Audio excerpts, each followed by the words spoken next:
ಇನ್ನು ಮೆಟ್ರೋ ಪ್ರಯಾಣ ದರ ಏರಿಕೆ ಆಗೇ ಆಗುತ್ತಾ?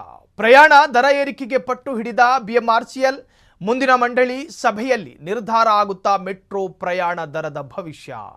ಮೆಟ್ರೋ ಪ್ರಯಾಣ ಅನಿವಾರ್ಯ ಅಂತ ವಾದ ಮಾಡುತ್ತಿದೆ ನಮ್ಮ ಮೆಟ್ರೋ ನಿಗಮ. ಬಿಎಂಆರ್ಸಿಎಲ್ ಪ್ರಥಮ ಬಾರಿ ಸುದೀರ್ಘ ಚರ್ಚೆಗೆ ಕಾರಣವಾಗಿದೆ. ಅದು ಕೂಡ ಪ್ರಯಾಣ ದರ ಪರಿಷ್ಕರಣೆಯ ವಿಚಾರದಲ್ಲಿ.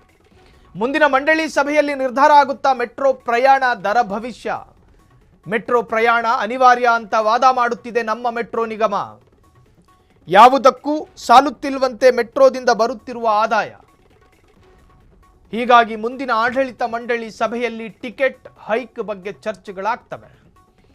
ಸದ್ಯ ಕೇಂದ್ರ ಸರ್ಕಾರ ಸೂಚನೆಯಂತೆ ಹೊಸ ದರ ನಿಗದಿಗೆ ತಡೆ ಸಿಕ್ಕಿದೆ. ಕಳೆದ ಸೋಮವಾರ ನಡೆಯಬೇಕಿದ್ದ ಮಂಡಳಿ ಸಭೆ ಮುಂದೂಡಿಕೆಯಾಗಿದೆ. ಶೀಘ್ರದಲ್ಲೇ ಆಡಳಿತ ಸಭೆ ನಡೆಸಿ ಅಂತಿಮ ನಿರ್ಧಾರಕ್ಕೆ ಪ್ಲಾನ್ ಅನ್ನು ಕೂಡ ಮಾಡಿಕೊಳ್ಳಲಾಗಿದೆ. ದರ ನಿಗದಿ ಸಮಿತಿ ಶಿಫಾರಸ್ಸಿನಂತೆ ದರ ಏರಿಕೆ ಮಾಡಬೇಕೋ ಬೇಡವೋ ಅನ್ನೋ ಚರ್ಚೆಗಳಾಗ್ತವೆ. ಅಥವಾ ಹೊಸ ದರ ನಿಗದಿ ಸಮಿತಿ ಮಾಡಬೇಕು ಅನ್ನೋ ಬಗ್ಗೆಯೂ ಕೂಡ ಚರ್ಚೆಗಳಾಗುವ ಸಾಧ್ಯತೆ ಇದೆ. ಈ ಹಿಂದೆ 5% ಹೆಚ್ಚಳ ಮಾಡುವಂತೆ ದರ ನಿಗದಿ ಸಮಿತಿ ಶಿಫಾರಸು ಮಾಡಿತ್ತು. ಕೋಟಿ ನಷ್ಟ ನೆಪವೊಡ್ಡಿ ಪ್ರಯಾಣ ದರ ಏರಿಕೆಗೆ ಪ್ಲಾನ್ ಮಾಡ್ತಿರುವಂತಹ ಮೆಟ್ರೋ ನಿಗಮ. ಮೆಟ್ರೋ ಪ್ರಯಾಣ ಏರಿಕೆ ಆಗೇ ಆಗುತ್ತಾ?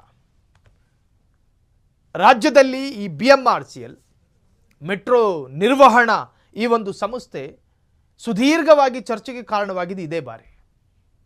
ಈ ಹಿಂದೆ ಪರಿಷ್ಕರಣೆಯ ವಿಚಾರದಲ್ಲಿ 1-2-3 ದಿನದ ಚರ್ಚೆಗೆ ಮಾತ್ರ ಸೀಮಿತವಾಗಿದ್ದ ಬಿಎಂಆರ್ಸಿಎಲ್ ಈಗ ವಾರ ಕಳೆದರೂ ಕೂಡ ಚರ್ಚೆ ನಿಲ್ತಾ ಇಲ್ಲ.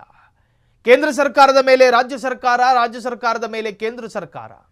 ಈ ದರ ಪರಿಷ್ಕರಣೆಯನ್ನು ತಡೆಯೋದಕ್ಕೆ ರಾಜ್ಯಕ್ಕೂ ಆಸಕ್ತಿ ಇಲ್ಲ, ಕೇಂದ್ರಕ್ಕೂ ಇಂಟ್ರೆಸ್ಟ್ ಇಲ್ಲ ಅನ್ನೋ ತರಹ ಪ್ರಯಾಣಿಕರು ಮಾತನಾಡುವ ಹಂತಕ್ಕೆ ಬಂದು ತಲುಪಿದೆ. ಇನ್ನು ಈಗ ತಾತ್ಕಾಲಿಕವಾಗಿ ದರ ಏರಿಕೆಗೆ ಸ್ಟೇ ಸಿಕ್ಕಿದ್ರೂ ಕೂಡ ಚರ್ಚೆಗಳು ನಿಲ್ತಿಲ್ಲ. ಮೆಟ್ರೋ ಪ್ರಯಾಣ ಅನಿವಾರ್ಯ ಅಂತ ವಾದ ಮಾಡುತ್ತಿದೆ ನಮ್ಮ ಮೆಟ್ರೋ ನಿಗಮ. ಅಂದರೆ ಮೆಟ್ರೋವನ್ನು ನಿಭಾಯಿಸುವುದಕ್ಕೆ ಬೆಂಗಳೂರು ಬಿಎಂಆರ್ಸಿಎಲ್ಗೆ ಸಾಧ್ಯ ಆಗ್ತಾ ಇಲ್ಲ. ಮೆಟ್ರೋದಿಂದ ಆಗ್ತಿರತಕ್ಕಂತಹ ನಷ್ಟಗಳನ್ನು ಸರಿದೂಗಿಸಬೇಕು. ಮೆಟ್ರೋ ನಿಲ್ದಾಣಗಳ ಅಭಿವೃದ್ಧಿ, ಇನ್ನು ಅದಕ್ಕೆ ಖರ್ಚಾಗುವಂತಹ ಖಾಸಗಿ ವಿದ್ಯುತ್ತು, ಅದನ್ನು ಮೇಂಟೈನ್ ಮಾಡೋದಕ್ಕೆ ಬಿಎಂಆರ್ಸಿಎಲ್ ಖಜಾನೆಯಲ್ಲಿ ದುಡ್ಡಿಲ್ಲ. ಇರುವಂತಹ ದುಡ್ಡಲ್ಲಿ ಮೇಂಟೈನ್ ಮಾಡೋದಕ್ಕೆ ಸಾಧ್ಯ ಇಲ್ಲ. ಹಾಗಾಗಿ ಪರಿಷ್ಕರಣೆ ಅನ್ನೋದು ಕೇವಲ ಆಯ್ಕೆ ಅಲ್ಲ, ಅದು ಅನಿವಾರ್ಯ ಅಂತ ಹೇಳ್ತಾ ಇದೆ ಬಿಎಂಆರ್ಸಿಎಲ್. ಅದು ಅನಿವಾರ್ಯ. ಆದರೆ ನಿಮ್ಮ ಅನಿವಾರ್ಯಗಳು ಪ್ರಯಾಣಿಕರ ಜೇಬಿಗೆ ಬಹುದೊಡ್ಡ ಕತ್ತರಿಯಾಗಿ ಮಾರ್ಪಡಬಾರ್ದಲ್ಲ. ಈವರೆಗೂ ಮೆಟ್ರೋದಿಂದ ಬಂದ ಆದಾಯದಲ್ಲಿ ಕೇಂದ್ರ ಲಾಭವನ್ನು ಪಡೆಯುತ್ತಿಲ್ಲ ಅನ್ನೋ ವಾದ. ನಿಜಕ್ಕೂ ಅದು ಸಂಭವನೀಯನಾ?